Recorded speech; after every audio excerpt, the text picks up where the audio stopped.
പാർട്ടിക്ക് ഇത്രയും പ്രതീക്ഷയും ആത്മവിശ്വാസം ഉള്ളപ്പോൾ ഘടകകക്ഷികൾക്ക് കൂടുതൽ സീറ്റ് നൽകി എന്നുള്ളതാണ്. ഇപ്പോൾ BDJSന് 24, 2020 19. 2020 ഈ എറണാകുളത്ത് തന്നെ കിഴക്കമ്പലവും അതിൻ്റെ ചുറ്റുമുള്ള ചില പ്രദേശങ്ങളും ചില മണ്ഡലങ്ങളിൽ മാത്രം സ്വാധീനമുള്ളൊരു സംവിധാനമായിരുന്നു. അതൊരു വിപുലമായ രീതിയിൽ 2020 എവിടെയൊക്കെയാണ് സീറ്റ് കൊടുത്തിരിക്കുന്നത്, ഇരിക്കൂറിൽ കൊടുത്തിരിക്കുന്നു. അതുകൂടാതെ തൃപ്പൂണിത്തുറ BJPക്ക് കഴിഞ്ഞ തദ്ദേശ തെരഞ്ഞെടുപ്പിൽ അവിടെ വിജയമുണ്ടായതാണ്. അപ്പോൾ BJP സാധ്യത കൽപ്പിച്ചിരുന്ന സ്ഥലമാണ്, അതും 2020 കൊടുക്കുകയാണ്. പത്തനാപുരത്തേക്ക് പോയിരിക്കുന്നു. അപ്പോൾ ഇതിലൊക്കെ എന്താണ് ഇതിൻ്റെ ഒരു അടിത്തറ എന്താണ്? അല്ല, ഒന്ന് ഈ സഖ്യകക്ഷി രാഷ്ട്രീയത്തിൽ ഘടകകക്ഷികൾക്ക് സ്വാധീനമുണ്ടോ എന്ന് നോക്കിയിട്ടല്ലല്ലോ സീറ്റ് കൊടുക്കുക. വിജയസാധ്യതയാണല്ലോ ആത്യന്തിക. വിജയസാധ്യതയുണ്ട്, അവർക്ക് സ്വാധീനം, അവർക്ക് വ്യക്തിപരമായ സ്വാധീനമുണ്ടോ എന്ന് മാത്രമല്ലല്ലോ. നമ്മളൊരു കോമ്പിനേഷനായിട്ട് വർക്ക് ചെയ്യുമ്പോൾ ചില വിട്ടുവീഴ്ചകൾക്ക് പരസ്പരം തയ്യാറാകേണ്ടതായിട്ട് വരും. അതെല്ലാ മുന്നണികളും അങ്ങനെ തന്നെയാണ്. ഇപ്പോൾ LDF നമ്മളെടുക്കാം. കണ്ണൂർ മണ്ഡലം കാലങ്ങളായിട്ട് കടന്നപ്പള്ളി രാമേന്ദ്രൻ LDF കൊടുക്കുകയാണ്. അദ്ദേഹത്തിൻ്റെ പാർട്ടിക്ക് എത്ര പേരുണ്ട് അവിടെ? അദ്ദേഹം ജയിക്കുന്നുണ്ട്. അത് CPMൻ്റെ വോട്ട് കൊണ്ട്. അത് CPM വേറെ സ്ഥാനാർത്ഥിയെ നിർത്തിയാലും ജയിക്കുമായിരുന്നു. പക്ഷേ ഒരു ഘടകകക്ഷി രാഷ്ട്രീയത്തിൽ, സഖ്യകക്ഷി രാഷ്ട്രീയത്തിൽ ചില ധാരണകളുണ്ടാകും. ഇപ്പോൾ ഞാൻ പറയാം, ഇപ്പോൾ തിരുവനന്തപുരം സെൻട്രൽ മണ്ഡലത്തിൽ UDF CP ജോണിന് ആസ് എ കാൻഡിഡേറ്റ് അദ്ദേഹം നല്ല കാൻഡിഡേറ്റാണ്, എനിക്ക് അഭിപ്രായ വ്യത്യാസമൊന്നുമില്ല. പക്ഷേ അദ്ദേഹത്തിൻ്റെ പാർട്ടി CMB ആണല്ലോ. ആ CMBക്ക് എന്ത് സ്വാധീനമാണുള്ളത്? വിജയം ഉറപ്പുള്ള സ്ഥലത്ത് കൊടുക്കണം എന്നുള്ളതാണ് അവിടെ CP ജോൺ കൊടുത്തിരിക്കുന്നത്. അങ്ങനെ തന്നെയാണ് ഞങ്ങളും. പക്ഷെ നിങ്ങൾ അങ്ങനെയാണെന്ന് എനിക്ക് തോന്നുന്നില്ല. കാരണം പലയിടത്തും BJP സ്ഥാനാർത്ഥികളായി തയ്യാറെടുപ്പുകൾ നടത്തി. ഇപ്പോൾ കൊടുങ്ങല്ലൂർ എല്ലാ തരത്തിലുള്ള തയ്യാറെടുപ്പും ഗോപാലകൃഷ്ണൻ നടത്തിയിരുന്നു. അദ്ദേഹത്തിന് പിന്നെ ഗുരുവായൂരിലേക്ക് മാറേണ്ടി വന്നു. അവിടെ BDJSനാണ്. അപ്പോൾ ഇത് നിങ്ങൾക്ക് വിജയമാണ് ആത്യന്തികമായ ലക്ഷ്യമെങ്കിൽ അവിടെയാണ് ഈ CJP എന്ന ആരോപണം കോൺഗ്രസ് ഉന്നയിക്കുന്നത്. BJPയും CPMും തമ്മിൽ ധാരണ, ഡീലുണ്ട് എന്ന് പ്രതിപക്ഷ നേതാവ് ആവർത്തിച്ച് പറഞ്ഞുകൊണ്ടിരിക്കുക. പാലക്കാട് തുടങ്ങിയ ഡീല് അവിടെ BJPയെ ജയിപ്പിച്ച് ബാക്കി 10 ഇടത്ത് CPMനെ സഹായിക്കുമെന്ന്. ആദ്യം നമ്മൾ സ്ഥാനാർത്ഥികളെ കുറിച്ച് തന്നെ പറയാം. അപ്പോൾ കഴിഞ്ഞ 2016-ലും 2021-ലും ഞങ്ങൾ മൊത്തം ഘടകകക്ഷികൾക്ക് 40 സീറ്റാണ് മാറ്റിവെച്ചത്. ഈ പ്രാവശ്യവും 43 സീറ്റാണ് മാറ്റിവെച്ചത്. അത്രയേ ഉള്ളൂ. അതാണ് വ്യത്യാസം. പക്ഷേ കഴിഞ്ഞ പ്രാവശ്യത്തേക്കാൾ കൂടുതൽ സ്വാധീനമുള്ള ഒരു പാർട്ടി. ഇപ്പോൾ എറണാകുളം ജില്ലയിൽ കഴിഞ്ഞ നിയമസഭാ തെരഞ്ഞെടുപ്പിൻ്റെ വോട്ട് വെച്ച് നോക്കുമ്പോൾ 6-7 മണ്ഡലങ്ങളിൽ NDAയേക്കാൾ കൂടുതൽ വോട്ട് 2020 ഒറ്റയ്ക്ക് നേടിയിട്ടുണ്ട്. അപ്പോൾ അവർക്ക് സ്വാധീനമുണ്ട്. അപ്പോൾ അങ്ങനെയുള്ളൊരു പാർട്ടി ഞങ്ങളുടെ കൂടെ വരുമ്പോൾ അവർ എറണാകുളത്ത് മാത്രം മത്സരിക്കാനല്ലല്ലോ വരുന്നത്. NDAയുടെ ഘടകകക്ഷിയായ സമയത്ത് ഒരു പാൻ കേരള പാർട്ടിയാകാൻ അവർക്കും ആഗ്രഹം ഉണ്ടാവും. അവർക്ക് ആഗ്രഹം ഉണ്ടാവും. പക്ഷേ അങ്ങീ പറയുന്ന 2020 BJP NDAയുടെ ഭാഗമാകുന്നതിന് മുൻപ് ഈ കിഴക്കമ്പലം ഭാഗത്ത് ഒരുപാട് മുസ്ലിം ന്യൂനപക്ഷ വോട്ടുകളുണ്ട്. ആ ഒരു വിഭാഗവും 2020യുമായി സഹകരിക്കുന്നുണ്ടായിരുന്നു. 2020 NDAയുടെ ഭാഗമായപ്പോൾ അവിടെ നിന്ന് കുറേ പേർ മുസ്ലിം ന്യൂനപക്ഷ പ്രതിനിധികളായവർ ആ പാർട്ടി വിട്ടുപോയിട്ടുണ്ട്. അപ്പോൾ ആ വോട്ട് അവിടെ 2020 പിടിച്ചിരുന്ന ആ വോട്ട് കൂടി 2020ക്ക് നഷ്ടപ്പെടുകയാണ് ചെയ്യുന്നത്. ആ തരത്തിൽ നോക്കുകയാണെങ്കിൽ അവിടെ നിന്നും ദുർബലമായിട്ടാണ് നിങ്ങളുടെ ഭാഗത്തേക്ക് വരുന്നത്. അപ്പോൾ പിന്നെ ഏത് വോട്ട് പിടിക്കുന്നതാണ് നിങ്ങൾ ഉദ്ദേശിക്കുന്നത്? തെരഞ്ഞെടുപ്പിന് ശേഷം പറയേണ്ടതല്ലേ. നമുക്കിപ്പോൾ തെരഞ്ഞെടുപ്പിൽ ഒരിക്കലും സാധാരണ അരിത്മാറ്റിക്സ് വെച്ചിട്ട് കണക്ക് കൂട്ടാൻ പറ്റില്ലല്ലോ. തെരഞ്ഞെടുപ്പിൽ 2-2 4 2-2 22 ആവാം, 2-2 കേവലം 2 ആവാം.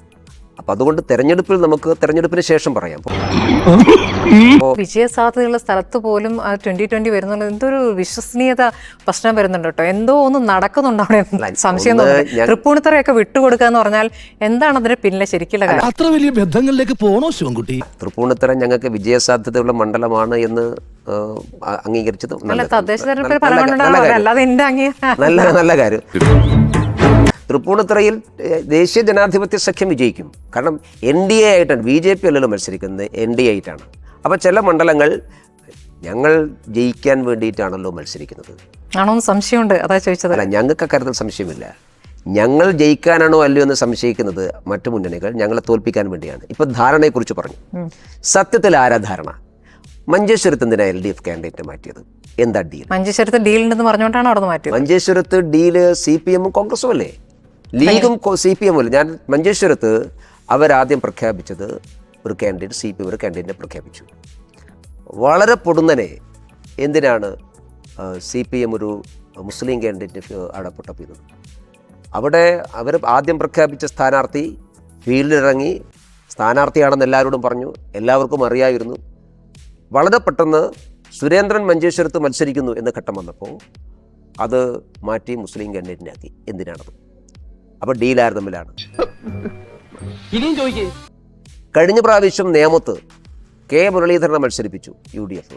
എന്താ ഈ പ്രാവശ്യം അങ്ങനെയുള്ള ഒരു സ്റ്റാർ കോൺഗ്രസിൻ്റെ പ്രമുഖനായിട്ടുള്ള നേതാവിനെ കോൺഗ്രസ് നിർത്തിയില്ല? അതെന്ത് ഡീലാണ്?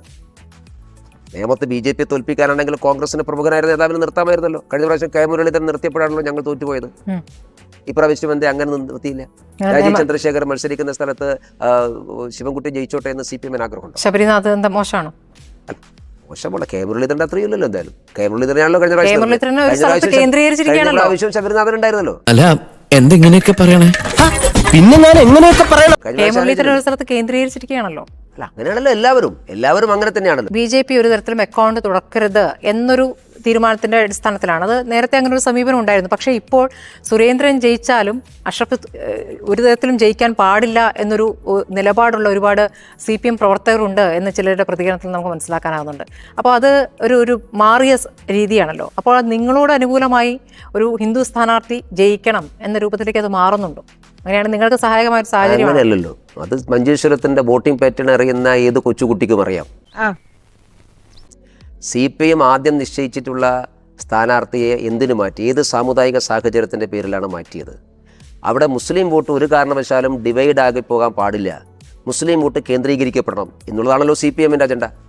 CPM ജയിക്കാനല്ലോ. CPM അവിടെ എപ്പോഴാണ് ജയിച്ചത്? CPM അവിടെ ജയിച്ചത് ഈ ഒരു ഹിന്ദു കാൻഡിഡേറ്റ് നിർത്തിയ സമയത്താണ്. CPM 2011 കുഞ്ഞമ്പു ജയിക്കുന്നത്. അതിനുശേഷം LDF കുറേ കാലം ശേഷം, രാമറയ്ക്ക് ശേഷം LDF ആദ്യമായിട്ട് ജയിക്കുന്നപ്പോഴാണ്. അപ്പോൾ CPMന് നന്നായിട്ട് അറിയാം, ഒരു ഹിന്ദു കാൻഡിഡേറ്റിനെ നിർത്തിക്കഴിഞ്ഞാൽ അവിടെ സ്വാഭാവികമായിട്ടും ഒരു മുസ്ലിം കാൻഡിഡേറ്റ് നിർത്തിക്കഴിഞ്ഞാൽ അവിടുത്തെ മുസ്ലിം വോട്ട് സ്പ്ലിറ്റ് ആവും. അത് BJPക്ക് ഗുണകരമാകുമെന്ന് സാമാന്യങ്ങൾ എല്ലാവർക്കും അറിയാം. അപ്പോൾ VD സതീശൻ സമ്മതിക്കേണ്ട ഒരു കാര്യം, പാലക്കാട്ടെ മുസ്ലിങ്ങൾ UDFനല്ല വോട്ട് ചെയ്യുന്നത്, മുസ്ലിം നാമധാരിക്കാണ് വോട്ട് ചെയ്യുന്നത്. ഞങ്ങൾക്ക് കിട്ടിക്കൊണ്ടിരുന്ന വോട്ട്, ഞാൻ VD സതീശൻ്റെ ഇൻ്റർവ്യൂ കണ്ടു, ഞങ്ങൾക്ക് കിട്ടിക്കൊണ്ടിരുന്ന വോട്ടുകൾ അത് ഞങ്ങൾക്ക് കിട്ടാതിരിക്കാൻ വേണ്ടി CPM ഒരു മുസ്ലിം സ്ഥാനാർത്ഥിയെ നിർത്തി എന്ന് പറഞ്ഞാൽ സതീശൻ സമ്മതിക്കുകയാണ്. ഞങ്ങൾക്ക് മുസ്ലിം സമൂഹം വോട്ട് ചെയ്യുന്നത് അവിടെ മുസ്ലിം കാൻഡിഡേറ്റ് ഇല്ലാത്തതുകൊണ്ടാണ്, അല്ലെങ്കിൽ ഷാഫി പറമ്പിൽ മുസ്ലിം ആയതുകൊണ്ടാണ് ഞങ്ങൾ വോട്ട് ചെയ്യുന്നത്. രാഹുൽ ജയിച്ചിട്ടുണ്ടല്ലോ. അല്ലെങ്കിൽ ഞങ്ങൾക്ക് മറ്റൊരു മുസ്ലിം കാൻഡിഡേറ്റ് ഇല്ലാത്തതുകൊണ്ടാണ്. അല്ല, അപ്പുറത്തൊരു മുസ്ലിം സ്ഥാനാർത്ഥി നിർത്തുമ്പോൾ സ്പ്ലിറ്റായി പോകുമെന്നുള്ള യാഥാർത്ഥ്യം ഉണ്ടല്ലോ. ഇപ്പൊ കഴിഞ്ഞ പ്രാവശ്യം UDFന് കിട്ടിയ വോട്ട് രാഷ്ട്രീയ വോട്ടാണല്ലോ. കാരണം എല്ലാ മുന്നണികളും നന്നായിട്ട് മത്സരിച്ചു, എല്ലാവരും അവരവരുടെ വോട്ട് പിടിച്ചു. അപ്പോൾ UDFന് കിട്ടിയത് രാഷ്ട്രീയ വോട്ടാണ്, ആന്റി പിണറായി വോട്ടാണ്. ആ ആന്റി പിണറായി വോട്ട് ഒരു മുസ്ലിം നാമധാരി വരുമ്പോഴേക്ക് മാറിപ്പോകുമെന്ന് പറഞ്ഞാൽ VD സതീശൻ സമ്മതിക്കുന്ന ഒരു കാര്യം, അങ്ങനെ മുസ്ലിം സമൂഹം മുസ്ലിം നാമധാരിയെ നോക്കി സ്ട്രാറ്റജിക് വോട്ട് ചെയ്യുന്നു. അത് സമ്മതിക്കട്ടെ. അങ്ങയുടെ പേരും തൃശ്ശൂർ പറഞ്ഞു കേട്ടതാണ്. അങ്ങ് തൃശ്ശൂരില്ലെങ്കിൽ വേറെ എവിടെ ഇല്ല എന്നും പറഞ്ഞതാണ്. അപ്പോൾ എന്തുകൊണ്ടാണ് അങ്ങേ അവിടെ പരിഗണിക്കാൻ? ആദ്യം ആ ഒരു ഉറപ്പ് കിട്ടിയിരുന്നു എന്നാണ് ഞാൻ മനസ്സിലാക്കുന്നത്. പിന്നീട് അത് പത്മജിയിലേക്ക് പോകുന്നു. അതെങ്ങനെയാണ് സംഭവിച്ചത്? അല്ല, ഉറപ്പിൻ്റെ വിഷയമൊന്നുമില്ല. ഞാൻ തൃശ്ശൂരിൽ കുറച്ചു കാലമായി തൃശ്ശൂർ കേന്ദ്രീകരിക്കുന്നുണ്ടായിരുന്നു. അത് അവിടെ കേന്ദ്രീകരിക്കുമെന്ന് പറഞ്ഞതിന് ശേഷമാണല്ലോ. അല്ല, അതായത് നമ്മുടെ പാർട്ടി പൊതുവെ സ്വീകരിക്കുന്ന ഒരു സമീപനം, മത്സരിക്കാൻ ആഗ്രഹിക്കുന്ന മണ്ഡലങ്ങൾ കേന്ദ്രീകരിക്കാം എന്ന് പാർട്ടി എല്ലാ നേതാക്കന്മാരോടും പറയാം. ആ പറയുന്ന സമയത്ത് ഒരു ക്ലോസ് കൂടി ഞങ്ങൾ പറയാറുണ്ട്.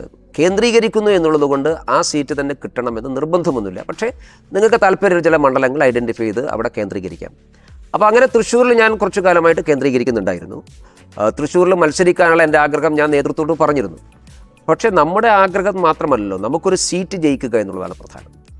അപ്പോൾ പത്മജ വേണുഗോപാലിൻ്റെ പേര് വന്ന സമയത്ത് വ്യക്തിപരമായി ഞാൻ തന്നെയാണ് പാർട്ടി തെരഞ്ഞെടുപ്പ് കമ്മിറ്റി യോഗത്തിൽ പറഞ്ഞത്, എന്നേക്കാൾ വിജയസാധ്യത പത്മജ വേണുഗോപാലിനാണുള്ളത്. പല കാരണങ്ങളുണ്ട്. ഒന്ന്, കരുണാകരനുമായി ബന്ധപ്പെട്ട് നല്ലൊരു ഫാമിലി ബാക്ക്ഗ്രൗണ്ട് ഉണ്ട്, കരുണാകരൻ്റെ കുറേ വോട്ടുണ്ട് അവിടെ.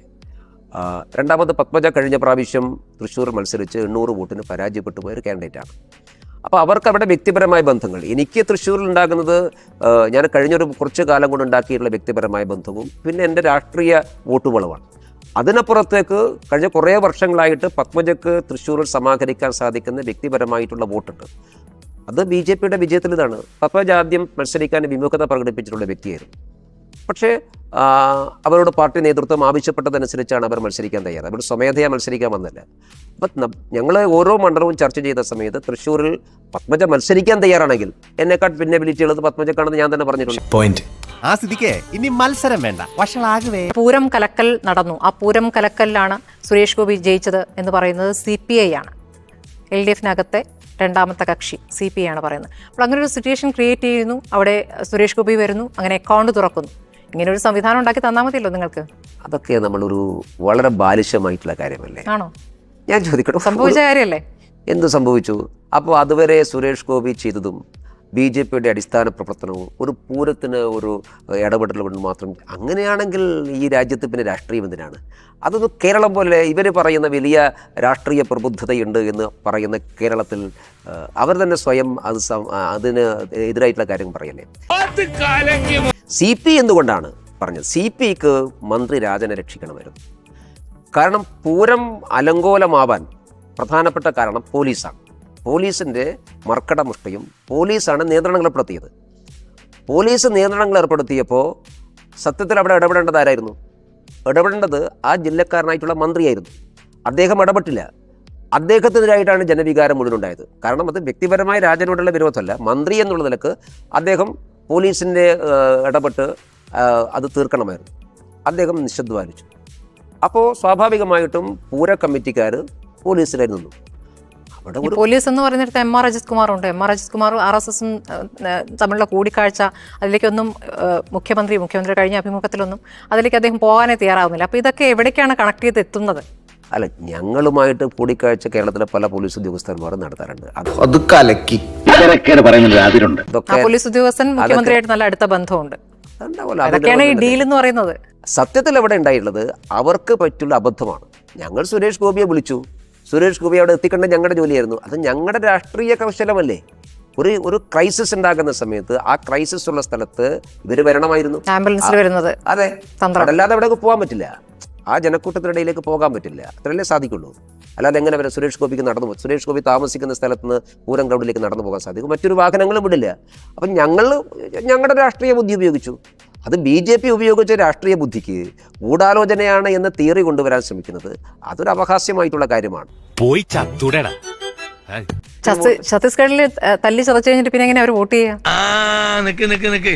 ഏത് റൂട്ടിലേക്കാ വണ്ടി തിരിക്കണേന്ന് എനിക്കിപ്പോ മനസ്സിലായി. അത് അവർ തീരുമാനിച്ചോളുന്നു. നിങ്ങൾക്ക് എന്തിനാ വേവലാതി? തൃശ്ശൂരിലെ ക്രിസ്ത്യൻ സമൂഹം ഉൾപ്പെടെയുള്ള ആളുകൾ ചെയ്യും, മുസ്ലിം സമൂഹവും ചെയ്യും. തൃശ്ശൂർ കോർപ്പറേഷനിൽ ഒരു മുസ്ലിം വനിതയുള്ളൂ കൗൺസിലർ, ഞങ്ങളുടെ കൗൺസിലറാണ്. അവൻ പറഞ്ഞ നേരെ. ആരാണ് ഈ തമ്മിൽ കണ്ടാൽ മിണ്ടാത്ത നേതാക്കൾ? അതൊക്കെയുണ്ട്. അതാരെന്ന് പറഞ്ഞത്? അല്ലാതെ ഞാനുണ്ടോ? അറിയാം. അല്ല, BJPക്കകത്ത് അങ്ങനെ തമ്മിൽ കണ്ടാൽ മിണ്ടാത്ത ഒരു നേതാക്കന്മാരില്ല. ഞങ്ങളെല്ലാവരും ഒരുമിച്ച് പ്രവർത്തിച്ച് വന്നിട്ടുള്ള ആളുകളാണ്. BJP എല്ലാവരും. സംസ്ഥാന അധ്യക്ഷൻ എല്ലാവരുമായിട്ട് നല്ല കോഡിൽ റിലേഷൻഷിപ്പാണല്ലോ. അദ്ദേഹം കേരളത്തെ സംബന്ധിച്ചിടത്തോളം രാജീവ് ചന്ദ്രശേഖർ പ്രസിഡൻ്റായതിനു ശേഷമുള്ള ഒരു വലിയ അഡ്വാൻറ്റേജ് എന്ന് ഞാൻ കണ്ടിട്ടുള്ളത് പൊളിറ്റിക്സിലൊരു പെർഫോമൻസ് ഓഡിറ്റിംഗ് BJPക്കകത്ത് അദ്ദേഹം കൊണ്ടുവരാൻ ശ്രമിച്ചിട്ടുണ്ട്. രണ്ടാമത് കുറച്ചുകൂടി പ്രൊഫഷണലിസം ഈ കാലഘട്ടത്തിൽ ഏറ്റവും അനിവാര്യമായിട്ടുള്ളൊരു കാലഘട്ടമാണ്. ആ ഒരു പ്രൊഫഷണലിസം കൊണ്ടുവരാൻ വേണ്ടി ശ്രമിച്ചിട്ടുണ്ട്. അതിൻ്റെ അഡ്വാൻറ്റേജ് ഞങ്ങൾക്ക് കഴിഞ്ഞ തെരഞ്ഞെടുപ്പിൽ കിട്ടിയിട്ടുണ്ടായിരുന്നു. അതിനുശേഷമാണ് തദ്ദേശ തെരഞ്ഞെടുപ്പ് നടന്ന് വോട്ട് ഷെയർ കുറയാണ് ചെയ്തത്. ഓഹോ, കളി പഠിച്ചിട്ട് വന്നിരിക്കുകയാണല്ലേ. ഞങ്ങൾ ഒരു മുനിസിപ്പാലിറ്റി 2 മുനിസിപ്പാലിറ്റി തൃപ്പൂണിത്തുറ അഡീഷണൽ ജയിച്ചില്ലേ? പന്തളത്ത് ഞങ്ങൾ 8 സീറ്റിൽ ഞങ്ങൾ തോൽപ്പിച്ചതല്ലേ? നിങ്ങൾ ഈ ഡീലിൻ്റെ കാര്യം പറയുമ്പോൾ പത്തളത്ത് മുനിസിപ്പാലിറ്റി ഞങ്ങൾ തോറ്റ 8 സീറ്റിൻ്റെ വോട്ടിംഗ് പാറ്റേൺ കൂടി നോക്കണം. ആരുമായിട്ട് ആ ഡീലിംഗ് എന്നുള്ളത്. തൃപ്പൂണിത്തുറ ഞങ്ങൾ അഡീഷണൽ പിടിച്ചല്ലോ, തിരുവനന്തപുരം കോർപ്പറേഷൻ ഞങ്ങൾ പിടിച്ചല്ലോ. ഉരുളക്കുപ്പേരി കോളേജിൽ നിന്ന് ഡിഗ്രി എടുത്ത് വന്നിരിക്കുകയാണ് ഒരു തർക്കക്കാരൻ. PV രാജേഷ് മേയർ ആകുന്നു, അപ്പുറത്ത് ശ്രീലേഖ മാറി നിൽക്കുന്നു. ശ്രീലേഖ മാറി നിൽക്കുന്നത് എവിടെ മാറി നിൽക്കുന്നു? ശ്രീലേഖ ഇപ്പോൾ സ്ഥാനാർത്ഥിയല്ലേ? അതൊക്കെ ആയി, പിന്നെ നടന്ന കാര്യങ്ങളാണല്ലോ അതൊക്കെ. ശ്രീലേഖ മേയർ തെരഞ്ഞെടുപ്പിൽ ശ്രീലേഖ ഉണ്ടായിരുന്നല്ലോ. നിങ്ങൾക്ക് മാറ്റി നിർത്തണമെന്ന് ആഗ്രഹം ഉണ്ടായിരിക്കാം, പക്ഷേ അത് വിലപ്പോയില്ല. അപ്പോൾ ദേശീയപാതയുമായി ബന്ധപ്പെട്ടാണെങ്കിൽ അത് എൻ്റെ നേട്ടം എന്ന മന്ത്രി മുഹമ്മദ് റിയാസ്, അല്ലെങ്കിൽ സംസ്ഥാന സർക്കാർ ഞങ്ങളുടെ നേട്ടം എന്നത് ഉറക്കെ പറയുന്ന ഒരു കാര്യമുണ്ട്. അപ്പോൾ എന്താണ് യഥാർത്ഥത്തിൽ BJPക്ക് ഇവിടെ ഉണ്ടായിരിക്കുന്ന വികസനം? പറഞ്ഞതുകൊണ്ട് കാര്യമില്ലല്ലോ, വസ്തുത വേണ്ടേ? ആളുകൾ അങ്ങനെ പലതും ഉറക്കെ പറയും. കേരളത്തിന് വേണ്ടി നരേന്ദ്രമോദി ഗവൺമെൻറ് എന്ത് ചെയ്തു എന്നുള്ളതിന് കണക്കുകളുണ്ട്. 2004 മുതൽ 2014 വരെ 10 വർഷത്തെ UPA ഗവൺമെൻറ് ഉണ്ട്. നമ്മളിപ്പോൾ അതിന് മുമ്പത്തെ ഒന്നും ചിന്തിക്കണ്ട. 2004 മുതൽ 2014 വരെയുള്ള UPA ഗവൺമെൻറ്റും 2014 ശേഷം അധികാരത്തിൽ വന്ന നരേന്ദ്രമോദി ഗവൺമെൻറ്റും ഈ ഗവൺമെൻറ്റുകളൊന്ന് കമ്പയർ ചെയ്താൽ ആരാണ് കേരളത്തിന് ഏറ്റവും കൂടുതൽ സഹായം ചെയ്തത്? അന്ന് കേരളത്തിൽ നിന്ന് 5-6 മന്ത്രിമാരുണ്ടായിരുന്നു ആദ്യത്തെ UPA ഗവൺമെൻറ്. ആ സമയത്ത് നമുക്കൊന്നും കിട്ടിയിട്ടില്ല. കേരളത്തിൻ്റെ സാമ്പത്തിക വിഹിതമായാലും കേരളത്തിൻ്റെ പദ്ധതികളായാലും കേരളത്തിൻ്റെ പൊതുവികസനമായാലും വിവിധ കേന്ദ്ര പദ്ധതികളിലെ കേരളത്തിൻ്റെ അലോട്ട്മെൻ്റ് ആയാലും ഈ 10 വർഷത്തെ ഗവൺമെൻറ്റുകൾ തമ്മിൽ താരതമ്യം ചെയ്താൽ മതി. അപ്പോൾ ആര് കേരളത്തെ സഹായിക്കുന്നു എന്നുള്ളത് കണക്കുകൾ നമ്മുടെ മുന്നിൽ. ഞങ്ങൾ ആ കണക്കുകൾ ജനങ്ങളോട് ആവർത്തിച്ച് പറഞ്ഞുകൊണ്ടേയിരിക്കുന്നുണ്ട്. ജനങ്ങൾക്ക് ബോധ്യമാണ്. ലഭിച്ചിട്ട് കേന്ദ്ര ഗവൺമെൻറ്റിൻ്റെ പദ്ധതികൾ നടപ്പിലാക്കാതെ കേന്ദ്രം കൊടുക്കുന്ന പണം ലാപ്സാക്കി വയനാട് സഹായം തരാതെ വയനാട് സഹായം തന്നിട്ടുണ്ടല്ലോ. ആര് പറഞ്ഞില്ല? കേരളം ചോദിച്ചു തന്നിട്ടില്ല. കേരളം മുഖ്യമന്ത്രി ആവർത്തിച്ച് പറഞ്ഞുകൊണ്ടിരിക്കുന്നത് കേരളം ചോദിക്കുന്നതിന് എന്തെങ്കിലും ഒരു മര്യാദ വേണ്ടേ? കേരളം ചോദിച്ചത് 2000 കോടി. ആദ്യം 4000 പറഞ്ഞു, 2000 പറഞ്ഞു. അതിന്റെ കണക്കെന്താന്ന് ഹൈക്കോടതി ചോദിച്ചപ്പോൾ ഇവർക്ക് ഉത്തരം പറയാൻ ബീഹാറിനടക്കം കൊടുക്കുന്നതിൽ നിങ്ങൾക്ക് ആ മര്യാദ പ്രശ്നം വരുന്നില്ലല്ലോ. രണ്ടും രണ്ടാണല്ലോ. ബീഹാറിൽ കൊടുക്കുന്നത് ബഡ്ജറ്റ് ലൊക്കേഷനാണ്. നമുക്ക് വേണ്ടത് ദുരിതാശ്വാസ നിധി എന്ന് പറയുന്നത് കേന്ദ്ര ഗവൺമെൻറ്റിൻ്റെ ഒരു മന്ത്രിസഭാ യോഗം അംഗീകരിക്കണം, സബ് കമ്മിറ്റി അംഗീകരിക്കണം. അതിൽ ദേശീയ ദുരന്ത നിവാരണ അതോറിറ്റിയുടെ ഭാഗമായി അനുവദിക്കപ്പെടേണ്ട പണമാണ്. ആ പണത്തിന് ഇവർ ഒരു പാക്കേജ് ചോദിക്കുമ്പോൾ ആ പാക്കേജിൽ ആവശ്യമായ കാര്യങ്ങൾ എന്തൊക്കെയാണെന്ന് വേണം. ഇവരോട് പറഞ്ഞു ആദ്യം 2 ഘട്ടങ്ങളായി പണം അനുവദിച്ചു. ഇവർക്ക് 2 ഘട്ടങ്ങളായി പണം അനുവദിച്ചപ്പോൾ സംസ്ഥാന സർക്കാർ കോടതി തന്നെ പറഞ്ഞു ദേശീയ ദുരന്ത നിവാരണ അതോറിറ്റി സംസ്ഥാന ഗവൺമെൻറ് നേരത്തെ കൊടുത്ത പണം മുഴുവൻ ചെലവഴിക്കാൻ പറഞ്ഞു. അപ്പോൾ സംസ്ഥാന ഗവൺമെൻറ് പറഞ്ഞു വാക്കാ പറഞ്ഞാൽ പോരാ. അപ്പോൾ കേന്ദ്ര ഗവൺമെൻറ് വാക്കാലല്ല, ഇൻ റിട്ടേൺ ആയിട്ട് കൊടുത്തു, നിങ്ങൾ ഉപയോഗിച്ചോളൂ. അതിനുശേഷം പാക്കേജിന് വേണ്ടി നിങ്ങൾ വിശദാംശങ്ങൾ കൊടുക്കുമ്പോൾ ആ വിശദാംശങ്ങൾ പെടുത്തി ബാക്കി തുക അനുവദിക്കാം. ആ വിശദാംശങ്ങൾ ഇവർ പറഞ്ഞ 2000 കോടി ഇല്ല, 900 കോടിയേ ഉള്ളൂ. ആ 900 കോടിയിൽ 750 കോടി ഓൾറെഡി കേന്ദ്രം കൊടുത്തിട്ടുണ്ട്. പിന്നെ 150 കോടി കാണോ ഇവർ പറയുന്നത്? അത് ഒരു മുഖ്യമന്ത്രിയുടെ ദുരിതാശ്വാസ നിധിയിലേക്ക് പണമുണ്ടല്ലോ, അത് ചെലവഴിച്ചൂടെ? പണമില്ലാത്തത് കൊണ്ടല്ലോ ചെലവഴിക്കാത്തത്. അപ്പോൾ അതുകൊണ്ടാണ് കോടതിയിൽ ഇവർക്ക് കണക്ക് പറയാൻ കഴിയാതെ പോയത്. തെറ്റാറില്ല, ഇതുവരെ ഒന്നും തെറ്റിയിട്ടുമില്ല. തൽക്കാലം ഇത്രയും മതി. വരട്ടെ.